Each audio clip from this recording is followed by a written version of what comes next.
Sekarang kalau di 212 terjadi penipuan investasi seperti ini, apakah Zulkarnain, Somad maupun si Haikal Hasan mau tanggung jawab?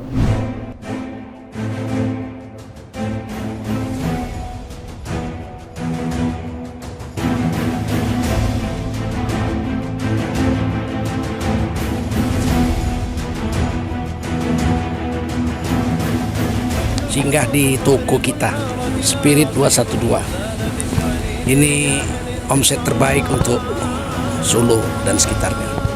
Kaum muslimin bersatulah.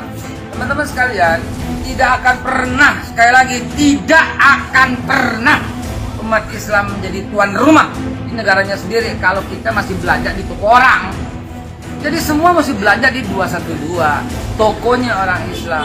Bagaimana kerumunan itu dirubah menjadi kekuatan. Maka belanja ke tempat belanja muslim 212 Mart.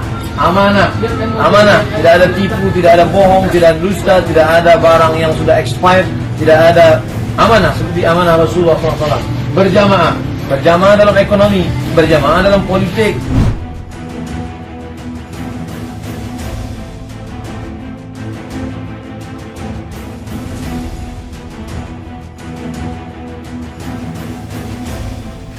Halo sahabat Indonesia, kita bertemu lagi dalam Opini Rudi. Sahabat Indonesia, beberapa tahun yang lalu ada peristiwa menarik, investasi bodong yang melibatkan seorang ustadz terkenal, inisialnya YM. Waktu itu banyak korban karena terpukau dengan ustadz ini yang sering ada di TV, kemudian ternyata ujung-ujungnya adalah menggelapkan dana nasabah. Nah, ini terjadi lagi. Beberapa hari yang lalu di Kalimantan Timur, tepatnya di kota Samarinda, polisi menyelidiki investasi bodong dari apa? Dari supermarket kecil yang berlabel sangat rasis 212. Kalau nggak salah investornya sekitar puluhan miliar gitu ya, mungkin bahkan ratusan miliar, saya tidak tahu, tapi jelas-jelas mereka investor yang tertipu dengan manajemen 212 Mart gitu.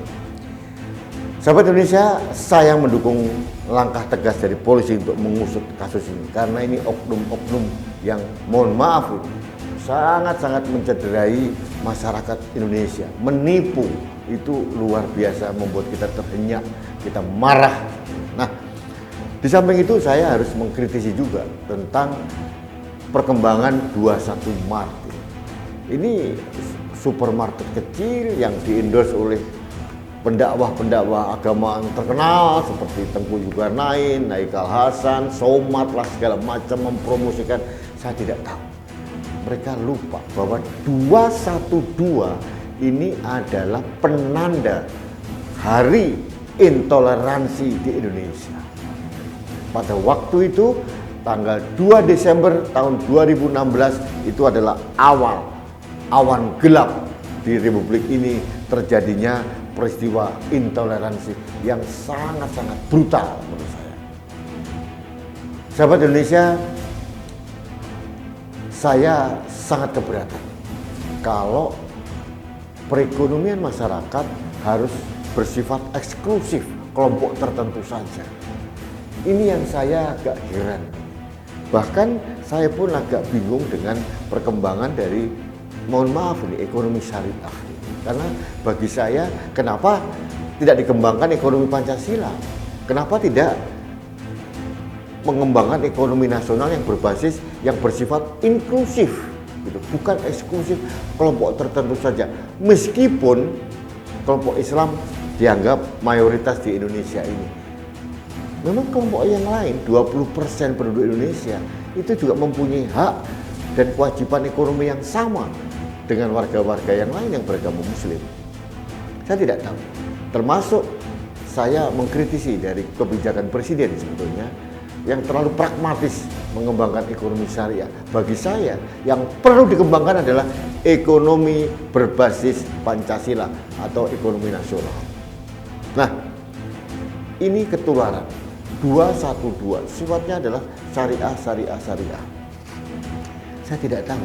Mereka lupa bahwa kelompok-kelompok supermarket yang kecil-kecil yang menyebar di seluruh Indonesia, katakanlah saya sebut aja Indomart, Alfamart, atau mungkin Circle K, atau mungkin Family Mart, itu sebagian besar pemiliknya juga orang Muslim.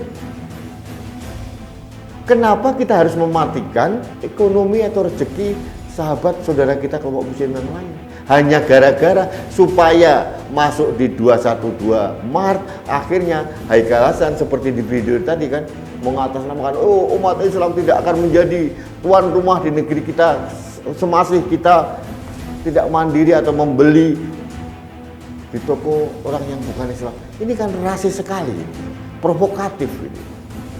Dan kalau saya jadi pemerintah ini, mohon maaf ini, sudah saya tangkap orang ini. Kenapa? Memprovokasi. Ekonomi di dunia harus bersifat inklusif, tidak boleh eksklusif. Sahabat Indonesia, ini pembelajaran juga buat pemerintah, OJK atau siapapun lah yang terlalu mengobral mimpi tentang pengembangan ekonomi syariah. Kenapa tidak dikembangkan ekonomi biasa saja? Itu berulang-ulang kali saya sampaikan. Akhirnya yang jadi korban seperti ini. Masyarakat dibuai dengan ekonomi yang berlabel agama, 212, Islami, tanpa riba, tanpa aduh ya Allah. Akhirnya kan terjadi kan penipuan lagi. Penipuan lagi dan penipuan lagi.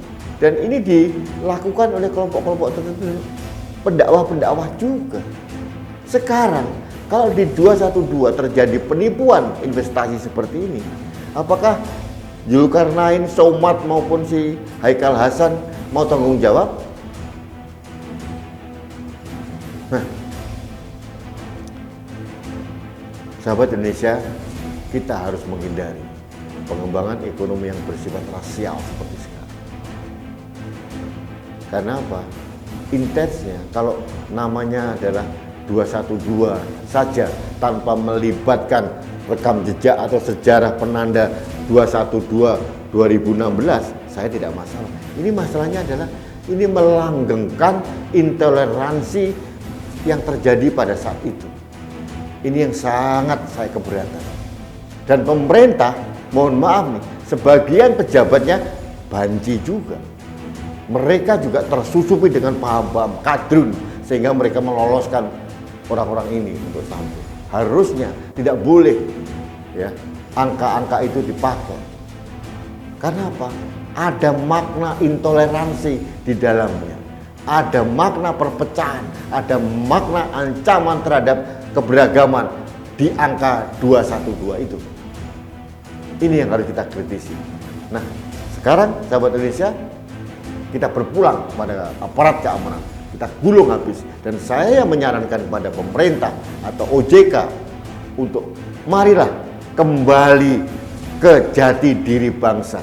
Kita kembangkan ekonomi nasional berbasis Pancasila yang bersifat inklusif untuk semua kalangan, agama apapun, suku apapun, etnis apapun. Ini Indonesia akan bangkit selama kita masih mengembangkan ekonomi nasional dengan berbasis syariah atau eksklusif. Mohon maaf, saya tidak yakin kita akan bangkit. Ini prediksi saya.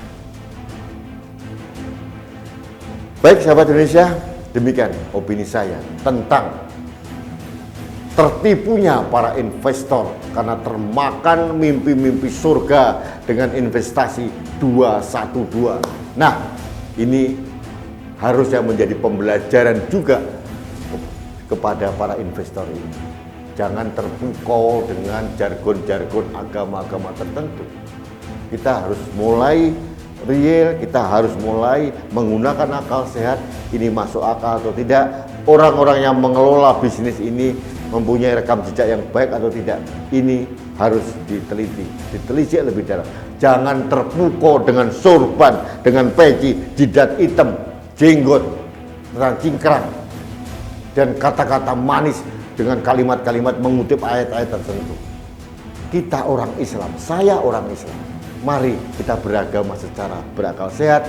Jangan sampai kita tertipu oleh penjajah ayat-ayat yang sangat menyesatkan kita. Baik, sahabat Indonesia, demikian opini saya. Saya berdoa mudah-mudahan para investor yang di Samarinda uangnya bisa kembali dan pelakunya bisa dicokok dan ditahan dan dipenjara selama-lamanya agar ada efek jerah.